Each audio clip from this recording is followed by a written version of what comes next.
ಕೈಗೊಳ್ತಾ ಇದ್ದೀರಿ? ರಾಜ್ಯಾಧ್ಯಕ್ಷರು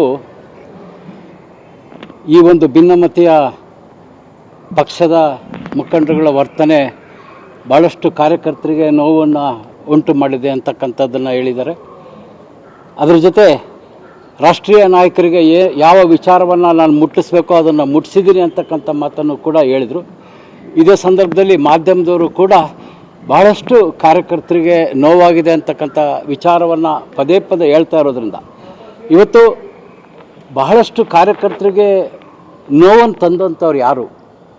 ಪದೇ ಪದೇ ನಾವೆಲ್ಲ ರಾಜ್ಯಾಧ್ಯಕ್ಷರ ನಡೆ, ಯಡಿಯೂರಪ್ಪನವರು ರಾಜ್ಯದಲ್ಲಿ ಪಕ್ಷವನ್ನು ಮತ್ತು ಸರ್ಕಾರದಲ್ಲಿ ಅವರು ಮಾಡಿದ ರೀತಿ, ಭ್ರಷ್ಟಾಚಾರ, ಅನೇಕ ವಿಚಾರಗಳು, ಮ್ಯಾಚ್ ಫಿಕ್ಸಿಂಗ್, ಇವು ಅನೇಕ ವಿಚಾರಗಳನ್ನು ನಾವು ಪದೇ ಪದೇ ಮಾಧ್ಯಮದ ಮೂಲಕ ಹೇಳ್ತಾ ಬಂದಿದ್ದೇವೆ.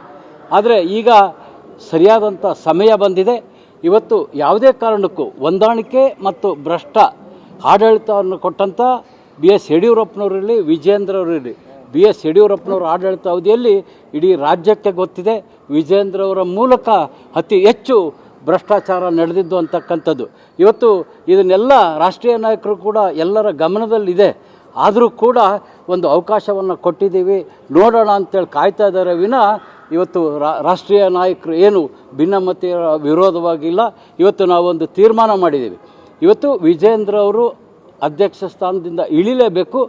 ಮುಂದಿನ ಅಧ್ಯಕ್ಷರು ಯಾರಾದರೂ ಆಗಲಿ ಪಕ್ಷವನ್ನು ಎಲ್ಲರನ್ನೂ ಒಗ್ಗೂಡಿಸ್ಕೊಂಡು ಹೋಗ್ತಕ್ಕಂಥವ್ರು.